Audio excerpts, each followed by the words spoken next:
It has now been almost 7 years since arguably the greatest manager of all time took charge of a Manchester United game for the last time. That match was one to remember as the Red Devils drew 5-5 with West Bromwich Albion, but it has pretty much been downhill ever since for the Premier League Giants.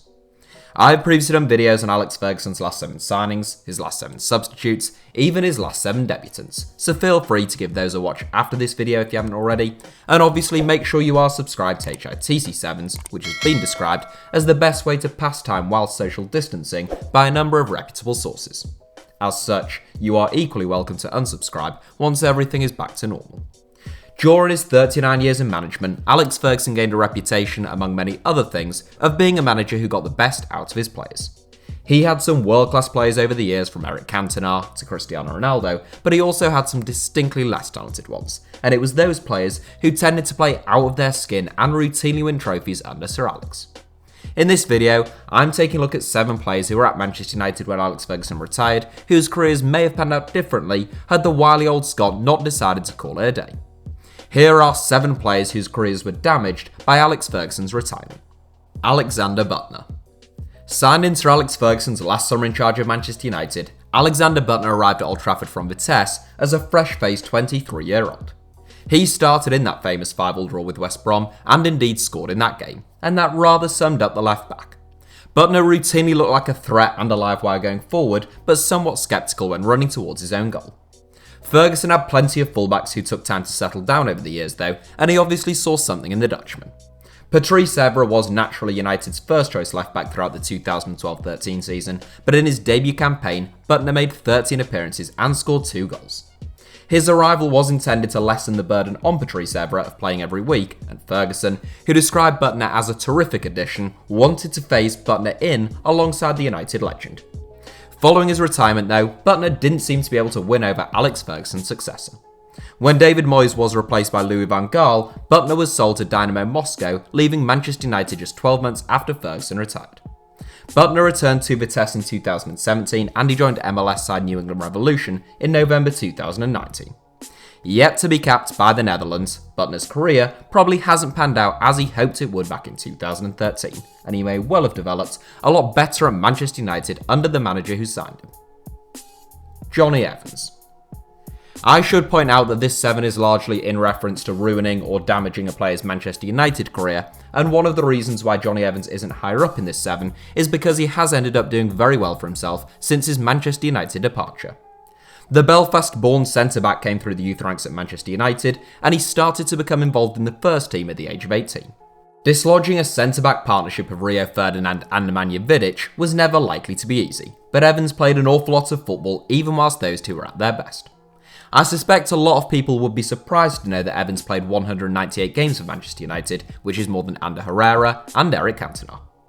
The Northern Irishman got regular game time and won 3 Premier League titles under Sir Alex, but his game time dropped off significantly following the Scots' retirement. Following 2 seasons of limited involvement, the Red Devils sold Evans to West Brom for around £7.5 million. Ferguson saw Evans as the successor to Ferdinand and Vidic and was reportedly left stunned by Louis van Gaal's decision to sell the centre-back. Evans has since gone on to prove his class at West Brom and at Leicester City, but he hasn't won a trophy since leaving Manchester United, and both player and club may be a lot better off had Sir Alex stuck around. Rafael. Another player who's had a perfectly respectable career that would be envied by 99% of people, including myself, as with Jonny Evans, Rafael's career would quite likely have been even better had he been under the watchful eye of Sir Alex for just a little longer. The Brazilian joined Manchester United along with his twin brother Fabio as a youth team player, and he emerged rather early on as the more talented of the duo. Fabio spent Sir Alex Ferguson's final season at Old Trafford on loan at Cardiff City, whilst Rafael was one of United's key men. In that 2012-13 campaign, only David De Gea and Michael Carrick registered more appearances than Rafael, who started 38 games and appeared in 40 for the Red Devils. Rafael was just 23 when that season came to an end, and the regular game time he was getting was a sign of his manager's faith in his talents. Midway through the season, Ferguson was quoted as saying, "He has always shown himself as a defender with ability and great enthusiasm, but not always with great decision making, especially in European football, giving him and us some scary moments. I would have no hesitation saying that he is our most improved player this season." Rafael's first-team opportunities diminished significantly over the next 2 seasons as Antonio Valencia became United's first-choice right-back. In 2015, aged 25, he left Old Trafford for just £2.5 million in a move to Lyon, where the Brazilian has been ever since. Phil Jones. The only player in this Sevens still contracted to Manchester United, I'd be interested to hear your views in the comments on who has had the better post-Ferguson career between Jonny Evans and Phil Jones. I think undoubtedly Evans has played better and he has played far more games, but he's won nothing and has generally played for teams lower/significantly lower in the Premier League table, whilst Phil Jones has won both the FA Cup and the Europa League since Fergie's final season. Sir Alex was gushing in his praise of Jones prior to his retirement, famously claiming just a month before his retirement that Jones could go on to become Manchester United's greatest ever player, exceeding the accomplishments of such greats as Bobby Charlton, George Best and Ryan Giggs. Jones was a regular despite his tender years for 3 seasons under Sir Alex, having been signed from Blackburn Rovers, but he hasn't had a single 30-plus game season since the Scot retired. Compared to everyone from Duncan Edwards to Franco Baresi in his early years, Jones hasn't been able to live up to that hype, and is now arguably most famous for pulling unusual faces. Jones has played more games for Manchester United than Ruud van Nistelrooy or Park Ji-sung, but that is perhaps largely by virtue of the amount of time he has spent at the club. The utility man has made just 2 Premier League appearances this season, he hasn't won an England cap in 2 years, and he's currently being linked with a move to Newcastle United. Nani. When Manchester United signed a young Portuguese winger from Sporting Club de Portugal, a lot of supporters hoped they might have the Cristiano Ronaldo on their hands. Unfortunately, unlike Ronaldo, Nani was more man the machine, but he still had some excellent seasons at Old Trafford. Gifted, explosive, and always capable of pulling off the spectacular, Nani has a highlight reel that would make even Ronaldo himself blush.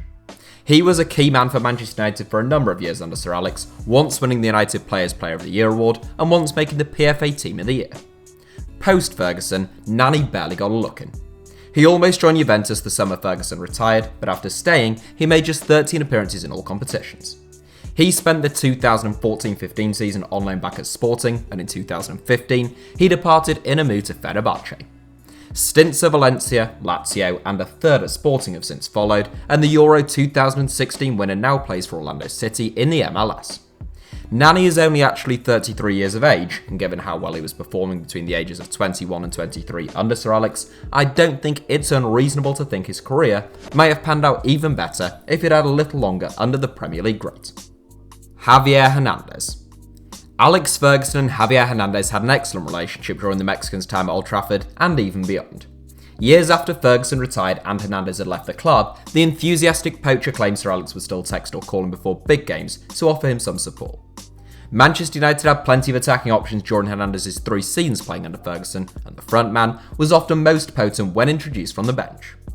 Fergie often talked up Hernandez's effort in training and his constant threat, and the stats certainly backed him up. In Sir Alex's last season, Hernandez scored 18 goals from just 22 starts, trailing only Robert van Persie in United's scoring charts. The following season, under David Moyes, that tally fell to just 9 goals, and Hernandez spent the 2014-15 campaign on loan at Real Madrid. He began to score prolifically again in 2015 following a move to Bayer Leverkusen, but a 2017 return to the Premier League with West Ham never quite clicked. Hernandez scored 17 in 63 for the Hammers, followed by a brief stint at Sevilla. He recently signed for MLS side LA Galaxy, where one would imagine the 31-year-old should score a hatful of goals this season. Tom Cleverley. I'm about to call my dad out here, but it's alright since he never watches my videos, except for the ones to camera because I tend to wear his clothes. Clothes that he makes, that is. I'm not borrowing his clothes. They'd be at least 2 sizes too big for me. Anyhow, my dad has always had a weird phase of overrating players. Sometimes they'll be great players, sometimes they'll be rubbish, but he'll just go through a period of rating them more highly than I personally would say was deserved. Tom Cleverley was one of those players. The 2011 FA Community Shield at Wembley was the venue. Manchester United trailed Manchester City 2-0 at half-time when Fergie made a triple substitution, introducing 3 players all in this 7. Phil Jones, Jonny Evans and Tom Cleverley. The youthful trio turned the game on its head, along with a general lift in United's performance levels, and they fought back to win 3-2. For the next year at least, my dad was convinced that Tom Cleverley was a future England star, and maybe if Sir Alex had never retired, his faith in the midfielder wouldn't now look so misplaced. Cleverley made 32 appearances in Fergie's final season as United won the Premier League title, and he got regular game time in David Moyes' first season in charge as well. He joined Everton in 2015 though, where he failed to impress, before returning to Watford. In fairness to the former England international, he's had 2 really serious setbacks of Vicar Dread in terms of injuries, but now aged 30, I don't think my dad is going to be proved right anytime soon. That's it for today's 7. Thanks for watching, give us a like if you enjoyed the video, and obviously make sure you're subscribed to HITC Sevens. Also, if you're watching on mobile, just try tapping your screen now. Apparently that is sometimes required to bring up our little subscribe button and a couple of other videos that YouTube thinks you might enjoy.